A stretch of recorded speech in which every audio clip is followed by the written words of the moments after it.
팩트체크 네 번째입니다. 신혼부부가 축의금으로 주택을 구입해도 세금상 문제 없다. 또 이렇게 이제 보도를 많이 하고 있습니다. 결혼 축의금은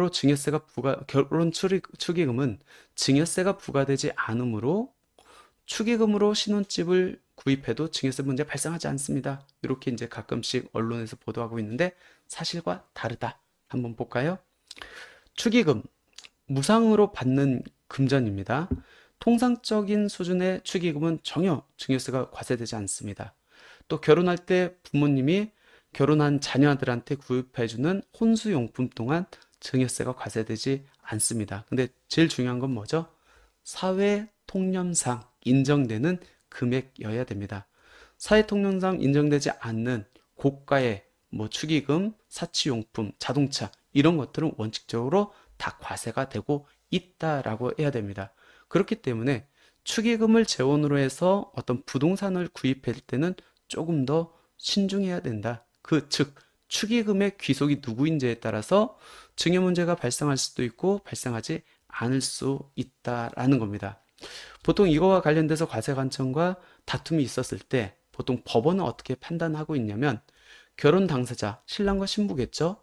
이 결혼 당사자의 친분 관계에 따라서 결혼 당사자에게 직접 건네진 거라고 볼 수 있는 부분은 당연히 이건 증여 문제는 발생하지 않겠죠. 왜? 결혼 당사자 거니까.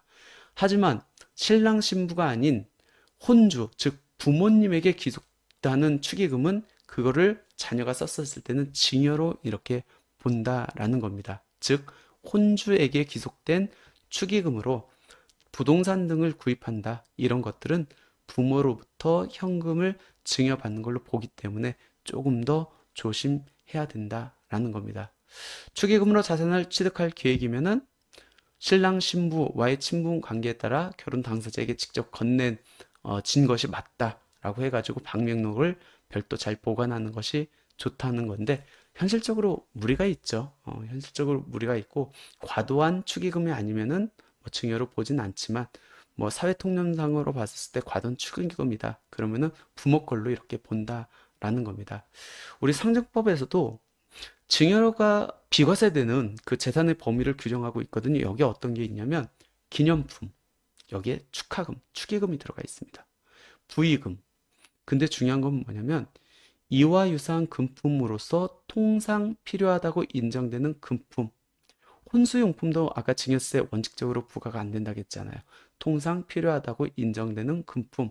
그러면 어느 정도가 사회 통념상 인정되는 금액입니까? 법에서 규정된 건 없어요. 그거는 자녀들 또는 부모님의 재산 상태 같은 거를 보고 종합적으로 판단한다라고 이렇게 보시면 될 것 같고 특히 혼수용품 같은 경우는 원칙적으로 증여세가 과세되지 않지만 호화 또는 사치용품 아니면 혼수로 주택이나 차량 등을 주었다라고 하는 경우에는 그때는 증여세 대상에 포함된다라고 이렇게 보시면 될 것 같습니다. 이거와 관련돼서 과세 관청하고 또 이렇게 다툼이 있을 수 있겠죠. 그래서 서울고등법원에서는 이렇게 이제 또 판결을 했습니다.